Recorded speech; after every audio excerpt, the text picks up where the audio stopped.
প্রথম অভিযোগ তো আমার হয়েছে x sports minister Arup Biswas, তারপরে ওনারই রিলেটিভ জুই বিশ্বাস এবং আরও কিছু আমলা প্লাস পুলিশের এগেনস্টে যেহেতু কেস, তখনকার এক্স ডিজি মানে এখনকার এক্স ডিজি রাজীব কুমারের এগেনস্টও রেখেছি আমরা। প্রথম তো মাঠে ইন্ট্রুশনের জন্য আমরা দিয়েছি। সেকেন্ডলি যে উনি যে গায়ে জড়ি করে আমার থেকে 20-22 হাজার টাকা 22,000 টিকিট নিয়েছিলেন, আমার মনে হয় উনি সেই টিকিটগুলো হয়তো কোথাও বিক্রি করেছেন, এটাও আমার মনে হয়। প্লাস আরও উনি আমাকে অনেক 5-10 হাজার টিকিটের জন্য আপনি আমাকে হুমকি দিয়েছিলেন, শুধু টিকিটের জন্য না, প্লাস অ্যাক্সেস কার্ডের জন্য আমাকে হুমকি দিয়েছিলেন স্পোর্টস মিনিস্টার অরূপ বিশ্বাস। এবং জুই বিশ্বাসও ইনডাইরেক্টলি আমাকে হুমকি দেওয়া হয়েছিল যে ওনাকে অ্যাক্সেস দিতে হবে। আমি সেটা রাজি হইনি বলে উনি লাস্টে মন্ত্রীর ইনফ্লুয়েন্স খাটিয়ে উনি মাঠে ঢুকেছিলেন। আপনারা এটা জানবেন না, জুই বিশ্বাস এবং ওনার জুই বিশ্বাসের অ্যাক্সেস কার্ড মাঠে ছিল না, উনি ঢুকে শুধু মাঠে ঢোকেননি, উনি ফটোও তুলেছেন। এবং আমি একজনকে আমার সঙ্গে রয়েছে, এর নাম সঞ্জয়, এ প্রত্যক্ষদর্শী, মানে এ প্রথম দর্শক হিসেবে মাঠে ঢুকেছিল। কত বড় পুলিশের বিফলতা, মানে আপনি ভাবুন, ও দর্শক হয়ে ঢুকে ও মাঠে মেসির সঙ্গে ছবি তুলে মাঠের মাঝখানে। তার মানে বোঝা যাচ্ছে একটা Z+ আর Z ক্যাটাগরি সিকিউরিটিতে একটা দর্শক সে মাঠে ঢুকে গিয়ে মেসির সঙ্গে ছবি তুলেছে।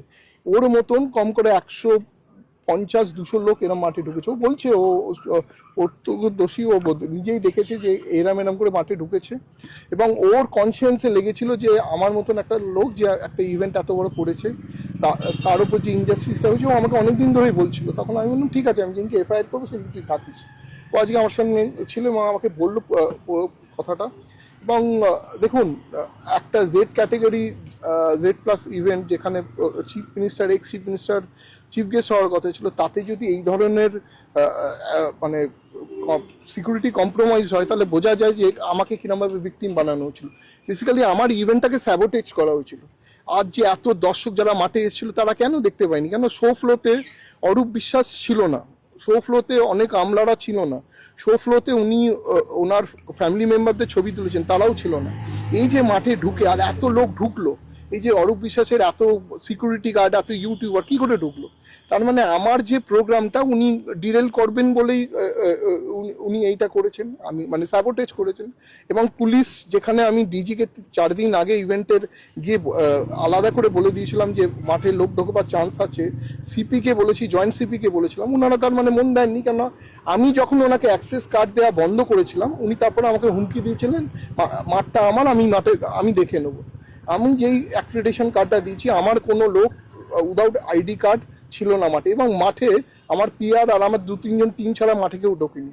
বাকি লোক হলো বাইরের লোক এবং অরূপ বিশ্বাসের লোক এবং স্পোর্টস ডিপার্টমেন্টে, সল্টলেক ডিপার্টমেন্টে অনেক পুলিশের লোক ঢুকেছে, তাদের ফ্যামিলিরা ঢুকেছে। আমরা সব আইডেন্টিফাই করছি একটা একটা করে। এখন ইনিশিয়ালি এনাদের জন্য নামে কেস করেছি, এরপর আরো কেস করবো। FIR এ আপনি মেন অভিযোগটা কি করলেন? মানে আপনি তো মানহানির মামলা করবেন বলছেন। হ্যাঁ, মানহানির মামলাটা তো কোর্টে করতে হবে, মানহানির মামলা FIR হয় না। সিভিল স্যুটও করছি, 50 কোটি টাকার আমি ডিফেমেশন কেস করছি, আর 50 কোটি টাকা কম্পেনসেশন ড্যামেজের কেস করছি। সেটা কবে করছেন? এটা এই উইকের এন্ডে, নয়তো নেক্সট উইক বা বৃহস্পতিবার ধরেই চলুন।